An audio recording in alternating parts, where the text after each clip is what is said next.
All right, so a few things to discuss in today's video. Number one is we are back in familiar territory. Also, I've played 2 or 3 sessions since arriving here, so apologies for that. And on top of that, there's a session coming up on Saturday that I want you guys to know about. So lots of things going on, lots to cover. First though, let me show you all around a little bit.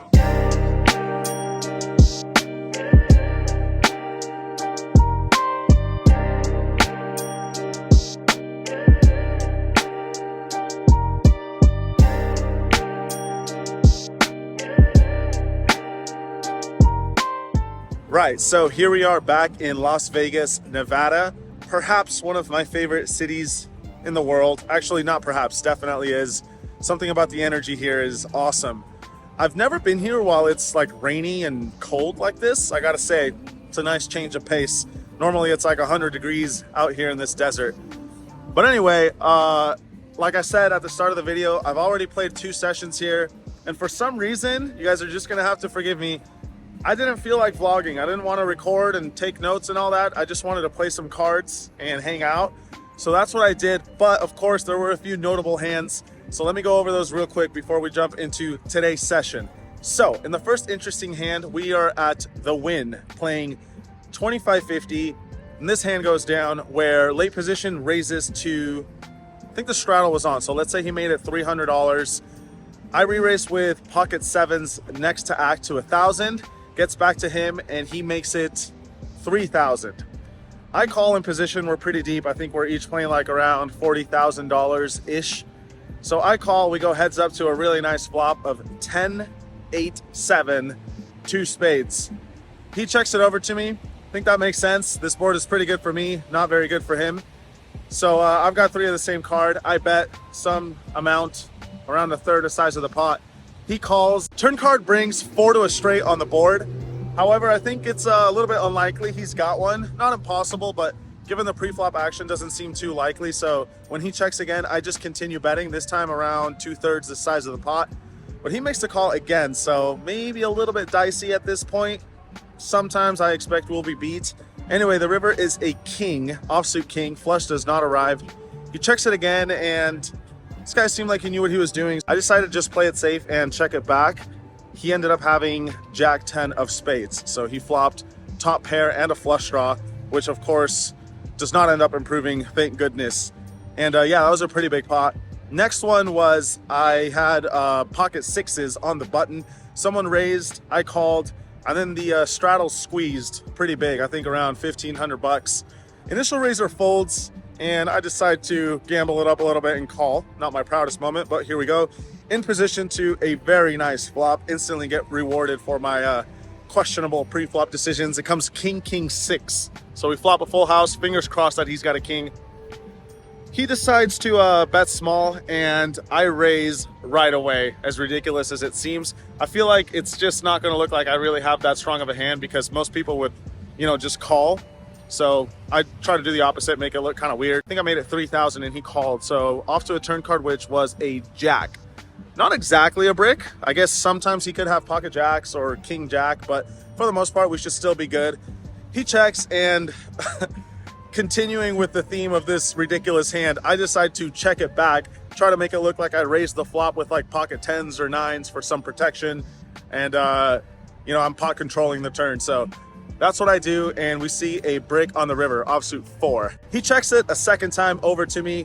This time, of course, I'm gonna bet. I've got a full house, so I bet around a quarter the size of the pot. I think I made it 2,800. And now my opponent, after thinking about it for a minute or two, check raises to 16,000. Not really expecting to get called by worse if I put in another raise, so I just call, and we end up beating ace king. So absolutely a cooler flop. And yeah, luckily this one went our way. Those were the 2 most notable hands. Oh, actually, one last one from that session. I tried to bluff on king, king, 3 deuce.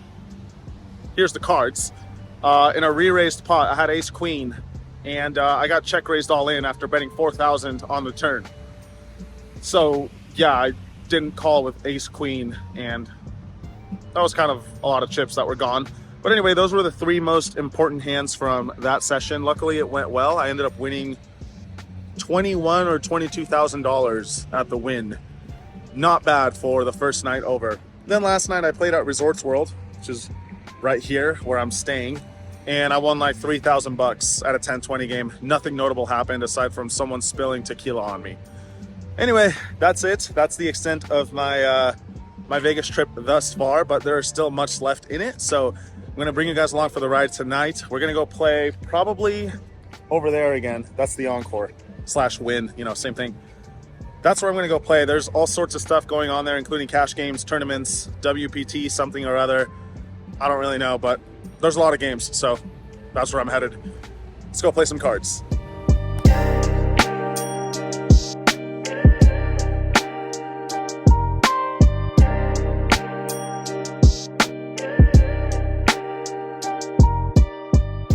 All right, guys, here we go again, playing 2550 at the Wynn this time. This game is uncapped, meaning there's no max buy-in, so I decided to sit with $30,000. And in the first interesting hand, we are five-handed as the game just started. I look down at ace 6 of diamonds in early position, good enough to raise, so I make it 150, and then the button makes it 425, a re-raise right out of the gate. Action gets back to me, and with a suited ace, I think you could make the case for a few different options, but I think they're good candidates to occasionally squeeze with again. Not every time, of course, but once in a while I think it's good. So that's what I decide to do this time, raising it to $1,400. And after some deliberation, the button makes the call. So right away we have a big pot brewing, and we flop middle pair on 8-6 deuce with 2 hearts. Not the worst flop ever. Now we're beating some hands like bigger aces that don't connect with this board.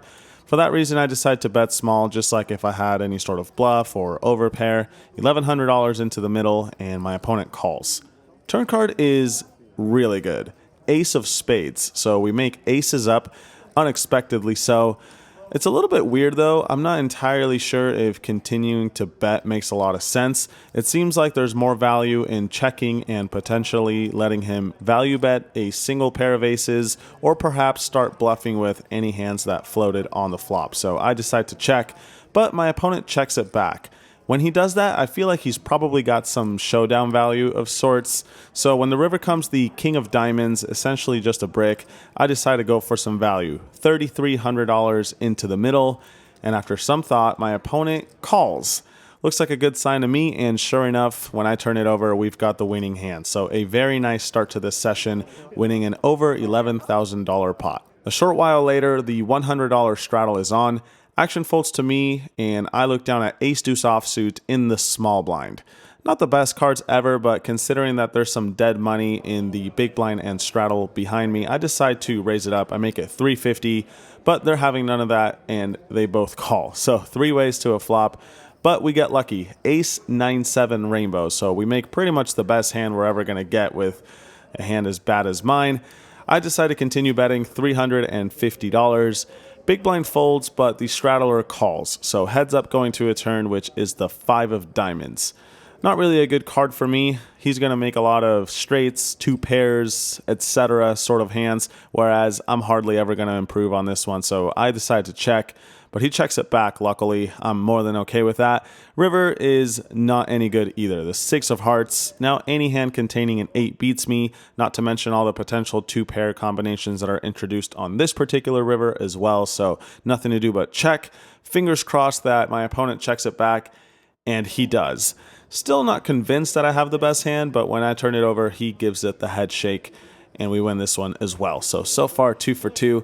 Let's see if we can keep that going with this particular hand, in which I have pocket queens in late position, raise it up to 150, and only the big blind comes along. Heads up to a flop of 9-5 deuce with 2 clubs. He checks it over to me. I bet $100, just like I would with any of my holdings. But my opponent check raises to $400. I wasn't too surprised by this.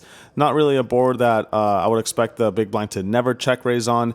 But nevertheless, I've got an overpair. What am I going to do, right? So I make the call, and we see the 4 of diamonds on the turn. Kind of a neutral card, I think. So when he bets $350, I see no reason to go anywhere just yet. I call again, and we see a great card on the river, the Deuce of Diamonds.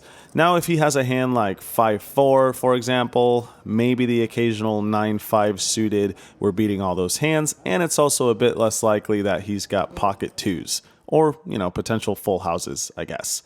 Anyway, after a few seconds, he decides to check it over to me. I've got an overpair on a board that I suspect my hand will often be best on, and not just that, but there's a lot of missed draws that I would be bluffing with, so I think we could get away with a value bet here. In terms of sizing, I would be going pretty big if I had any sort of missed draw, so with a strong hand, I feel like the same strategy is best. With that in mind, I put in $17.50. I was thinking that's how big the pot was. I miscalculated by a few dollars. As you guys can see, math is hard, but it ends up making little difference as my opponent calls. After this action, it seems like we're going to have the best hand, and yet again, we do. No complaints whatsoever about the way the night is going so far. In the next one, we're playing a $100 bomb pot 6 ways. I look down at Queen 7 offsuit in middle position. You guys will have to excuse me, I started filming on the turn. This game was pretty fast paced as we were short-handed. But anyway, the flop came down Queen 10-7 with 2 clubs. So I've got top and bottom pair.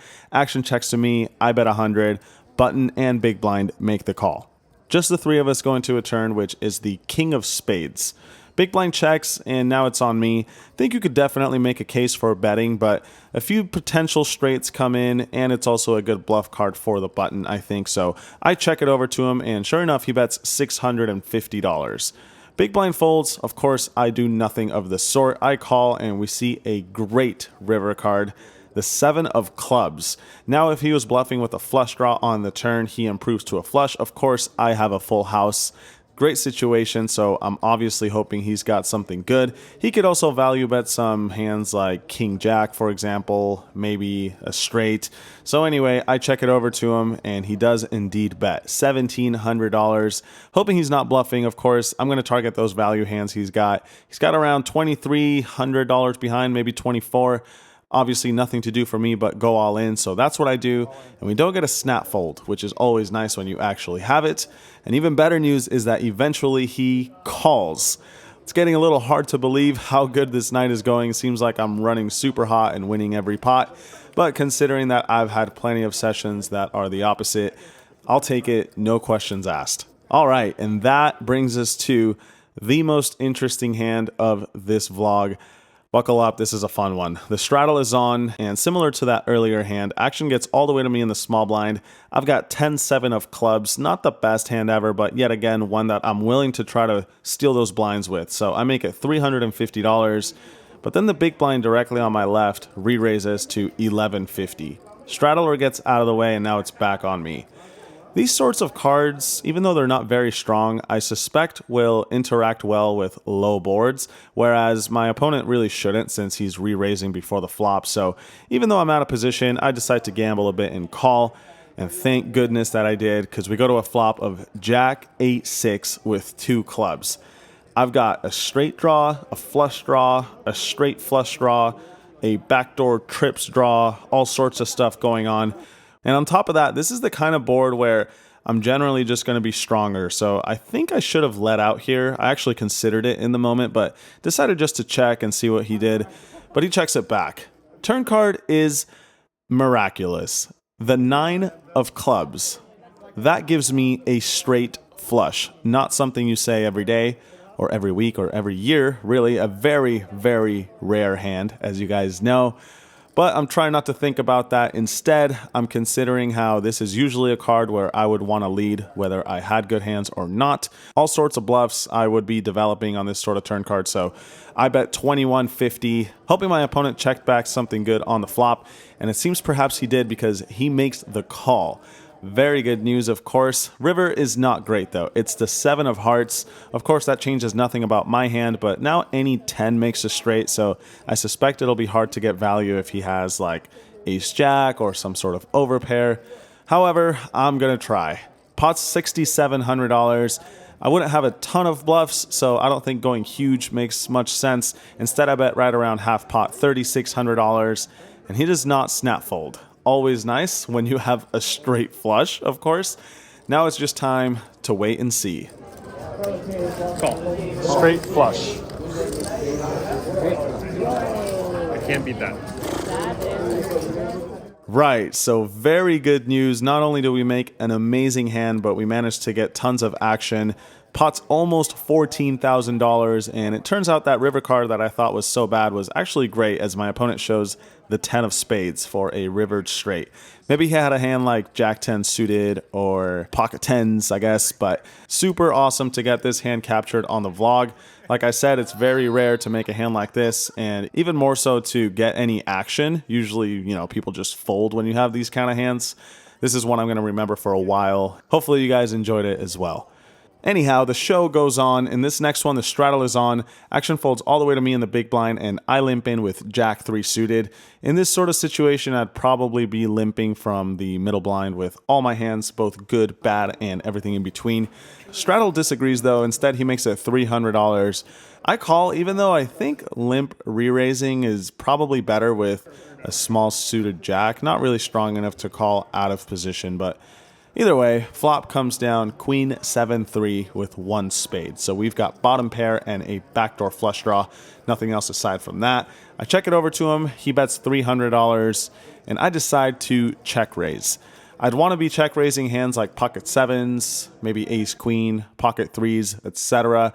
And to be able to do that and also have some bluffs available, not become too predictable, I think hands like middle pair and bottom pair with backdoor draws are the best candidates. So that's what I go for this time. I make it $1,200, and I'm happy to see my opponent releases right away. We probably had the best hand, but still can't complain about taking down the pot with bottom pair. With that, we move right along to this one where the straddle is on yet again. Game is heating up a bit. People are putting on the straddle. Lots of action. In this one, late position opens to 275, and I look down at ace 10 offsuit in the small blind. Probably okay to just muck it sometimes, but this opponent in particular doesn't have a ton of chips behind, so big cards like ace 10 and, king queen, stuff like that. Usually good holdings when there's not a ton of big blinds involved. So I make it $950. She doesn't have a huge stack, so didn't want to go too big and make it so that if I face an all in, I'm essentially committed. Anyway, she does not go all in. Instead, she calls, and we go heads up to a flop of king queen deuce with 2 hearts. Generally a good flop for me. I'm going to have all sorts of stuff on this board, so I bet $600. She's not interested in any of that though, and just calls. Not worried about any of that stuff I just said. However, I'm still going to keep bluffing on all sorts of turn cards. I feel like I have to at least bluff once today, even though the deck hasn't let me so far. And yet again, it's not going to happen this time, as the turn comes the ace of diamonds, improving me to top pair and most likely the best hand. I decide to check it, see if she wants to bluff with some sort of hearts, or who knows what she could have floated the flop with. Doubt we're going to get called by a worse hand 3 times. She checks it back, and we see the 5 of spades on the river. Now I am going to go for some value. If I'm being honest, I feel like I should have bet the turn. Not super happy with the way I played this one, but anyhow, I bet $1,200. She calls, and we win versus what she said was the king of diamonds. A little while later, I post the blinds. Button opens to 150, and I defend with ace 8 offsuit. Heads up to a flop of ace king 7. Is anyone surprised at this point? I check, he bets $100. And on a wet board like this, where he could have plenty of available draws, I feel like occasionally check raising top pair is okay for some protection. And also, I'd want to do that with some bad hands once in a while. So that's what I do. 375 to go. Button calls, and we see the 5 of clubs on the turn. I decide to check, and now he bets $475. Not really sure if check raising twice makes a ton of sense. My hand is plenty good to just try to get to showdown with, so I call. River is not great. The jack of diamonds. Now queen 10 improves to a straight. King jack is now beating me, even though I doubt he would bet that on the turn. And most importantly, the very obvious flush has arrived. I check it again. Now he bets $1,500, and I don't even have a diamond in my hand. This is essentially the worst hand I would ever arrive at this river with. So with that in mind, I release my cards right away, and we finally lose a semi-significant pot in today's session. And with that, ladies and gentlemen, we arrive at the last interesting hand of the night. This one was definitely a fun one. It's once again a $100 bomb pot, but at this point we are 9-handed. So with 900 in the middle, we see a flop of 10-8-6 rainbow, and I've got king 9 offsuit in middle position. Action checks all the way to me, and My approach to bomb pots is to rarely ever bluff, but if you do, try to have some hands that could credibly represent the nuts. For example, maybe top pair or middle pair for, removing possibilities of sets. Or in this case, a 9 or a 7 are nice, since obviously 9-7 is the nuts. So I decided to start bluffing right away. Another nice thing about bluffing bomb pots is that who the hell bluffs into 8 people, right? Feel like you get a lot of credit. So anyway, I start with a small bet, $150. It seems like no one cares anything about what I just said because I get 4 callers. That's right, 4 people want to see one more card, so there's 5 of us going to this turn card, which is a good one, the Ace of Diamonds. This is just a complete blank. Unless someone improved to aces up, I feel like I can credibly continue to represent strong hands, mainly just a straight. So when the action checks to me, once again, I bet, this time $1,000. Still thinking that it's going to look super strong and people could even fold hands like bottom 2 pair or any 10. And this time we only get 1 caller, but it's not just any caller, it's Brian Kim. In case you guys are not familiar, this guy is a poker legend, very good player, and it's just the 2 of us going to a river, which is another blank, the 3 of hearts. Well, I've got king high and a dream. There's only one way to win this pot now. I'm not going to slow down. I throw out $3,300. Fingers crossed that we don't get snap called, and we don't. He thinks about it for a really long time. Come on, Brian. I've been turning over good hands all day. There's no chance I'm bluffing. Please let it go. And he does. Finally, after like 2 minutes of thinking, he lets his cards go into the muck, and we take this one down as well. And we finish the night with a successful bluff against someone who's much better at poker than I am, so I'll happily take it. As always, I hope you all enjoyed the hands.